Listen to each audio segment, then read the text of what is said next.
थोड़ा सा मैं एलर्जी को भी खोलना चाहूँगा, है ना। एलर्जी हमें जितना बेसिक तौर पे मुझे समझ में आता है कि कुछ भी ट्रिगर एक आपका होता है जिससे आपकी या तो कहें हार्मोनल इम्बैलेंस कहें या फिर आपका जो ऑर्गन है वो उससे ग्रसित होता है। तो थोड़ा एलर्जी को भी अगर आप समझाएं थोड़ी आसान भाषा में।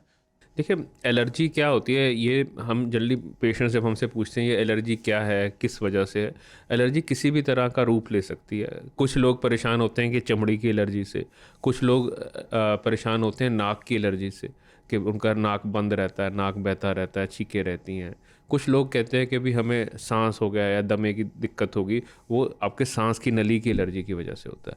अब ये जल्दी इसका क्या मीडिएटर होता है, जो आपकी इम्यून रिस्पॉन्स हो, जो आपकी प्रतिरक्षा प्रणाली है शरीर की, वो आपका हिस्टामीन रिलीज़ करती है। एक तरह का एक पूरा रिलीज़ होता है, एक तरह का वेल्कनो अंदर रिलीज़ हो जाता है। उसकी वजह से आपके जो सारे ऑर्गन्स में अफेक्ट आना शुरू हो जाता है, तो इससे एलर्जी आपकी बढ़नी शुरू हो जाती है। अच्छा, वापस आते हैं एनाफिलिक्सिस पे।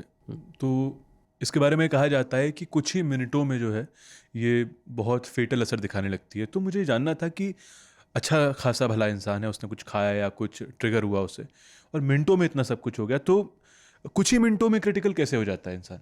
तो जैसे मैंने आपको बताया कि जो हिस्टामिक नामक रसायन है, यही सबसे मेन कल्प्रिट है।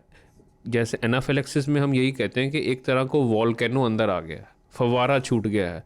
अब जब वोल्केनो आता है तो इतना तेज़ी से आता है और इतना गंभीर होता है कि उसका अफेक्ट डिवास्टेटिंग होता है, और उसकी वजह से आपका ब्लड प्रेशर भी गिर जाता है, सांस में भी दिक्कत आ जाती है, जान तक बनाती है।